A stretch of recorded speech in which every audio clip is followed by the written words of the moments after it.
Brother, I know you're staring at your phone, thumbs hovering, telling yourself one last text might fix everything. Maybe if you check in, she'll remember what you had. Maybe she'll finally see how much you care. But let's be brutally honest. She already knows how you feel. She knew it when you stayed up late just to keep her company on the phone, when you made plans she never followed through on, when you showed up for her even when she pulled back. She saw the way you looked at her, the way your voice softened every time she called, the way you responded to her stories within seconds. She's not confused about your feelings. She's just not matching them, and that's why she's gone. The truth is, when a woman truly wants you, she moves toward you. She makes time. She sends the good morning text first. She makes it clear. She wants you in her life, and you don't have to overthink your next move. Every time you send another message now, you're not showing care.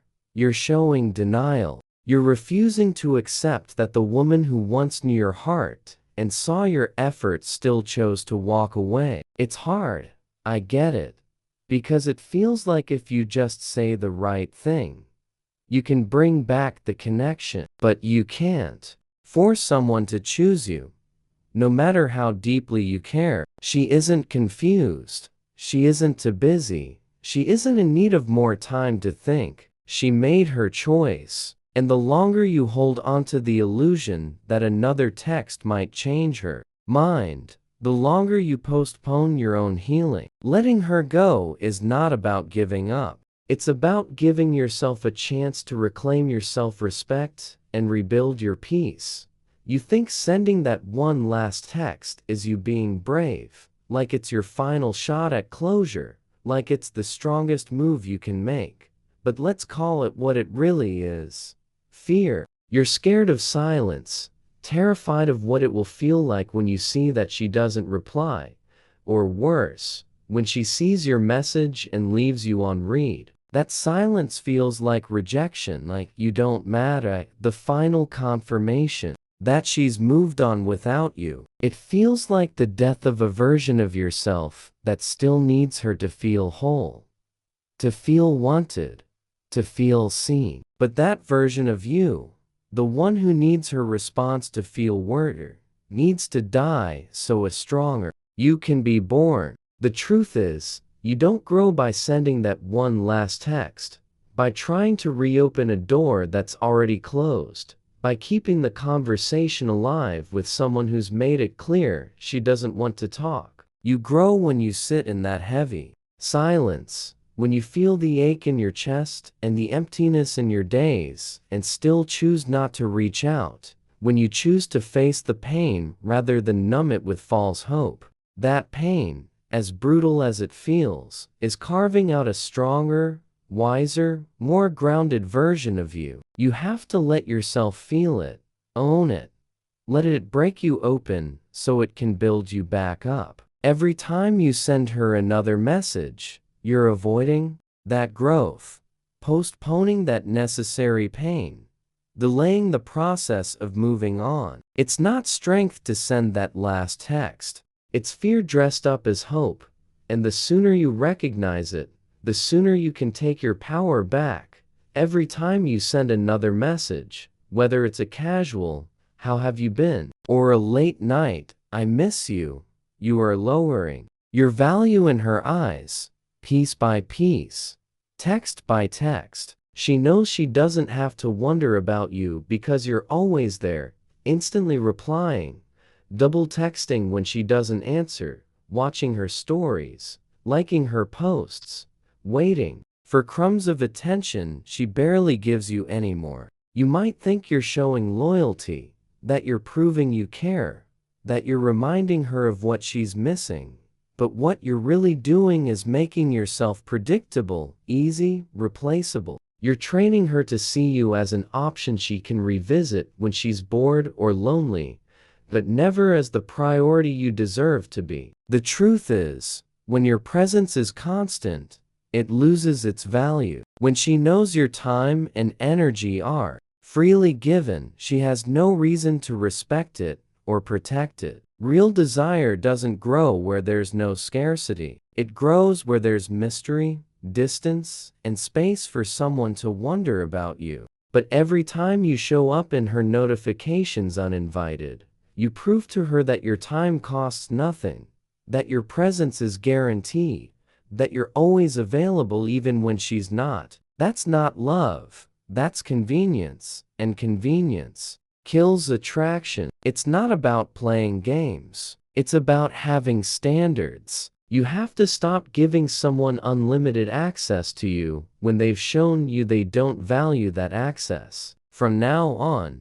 you need to understand that your attention is a privilege, not a right, and you need to start treating it that way. You deserve to be seen as something rare, something worth earning, something worth keeping, but that starts with you first. Your silence isn't about punishing her. It's about reclaiming your peace, your focus, your energy, and your sense of self that you've slowly been giving away every time you hit send on another message she didn't ask for. You need to understand that your attention is currency, and you've been spending it recklessly on someone who is not investing in you in return. Every like, every view, every reaction you send her way is energy you're draining from yourself to feed her ego while you starve your own. You think you're being caring, showing her you're still there, proving your loyalty, but in reality, you're proving that you're willing to deplete yourself just to keep a connection that only exists because you refuse to let it die. You're afraid that if you go silent, she'll forget you, move on, or replace you. But the truth is, she's already moved on emotionally, and your messages are only making it easier for her to take you for granted. The moment you stop texting, stop liking, stop reacting, stop watching, is the moment she starts to feel your absence. Not out of manipulation, but because you're finally stepping back to protect your peace. Silence is power because it forces you to face yourself and heal without needing her to validate your worth, and it forces her to see what life feels like without your constant presence softening her days. It's not about revenge or trying to win her back. It's about finally putting yourself first, about valuing your own time, your own energy, your own heart. It's about creating space in your life for peace and growth, rather than chaos and confusion. Your silence says everything you need to say without a single word, and it protects your dignity more than any message ever will. You think you need her to respond, to say something, to give you closure so you can finally move on, but the truth is you don't need any of that. You don't need her to come back just to prove that you mattered. You already mattered, and her inability to see your worth doesn't erase it. She didn't leave because you weren't enough. She left because she didn't value what you were giving.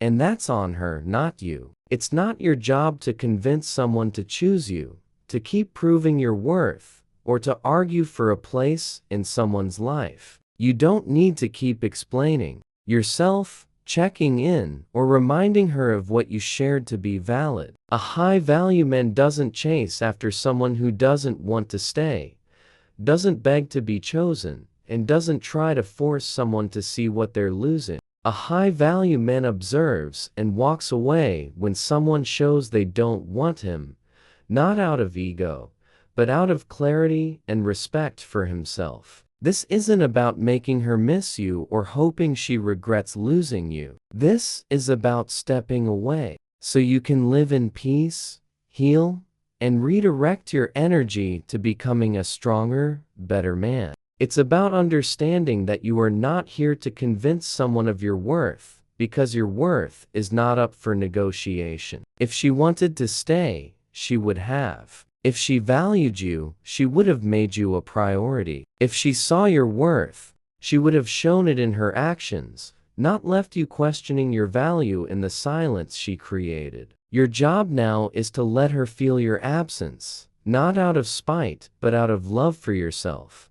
Because you deserve to walk where you are celebrated, not where you are tolerated, You've spent so much time trying to prove yourself to her, trying to show her that you're worth choosing, that you're loyal, that you care enough to keep showing up, even when she doesn't meet you halfway. But now, it's time to understand that your silence is your final message, and it's the most powerful one you will ever send. Silence isn't about ignoring her to play games. It's about stepping back to reclaim your energy and rebuild the parts of yourself you lost while chasing her attention. Every time you break your silence with another text, you drain yourself a little more, giving away pieces of your peace to someone who has shown you she doesn't value it. Your silence is a boundary, a line you draw to protect your heart, your focus, and your spirit. It's the space where you finally begin to heal and regain control over your life, without waiting for her to validate your worth or presence. It's the moment you stop living for a reply and start living for yourself. When you go silent, you create a gap, a void where your constant presence used to be.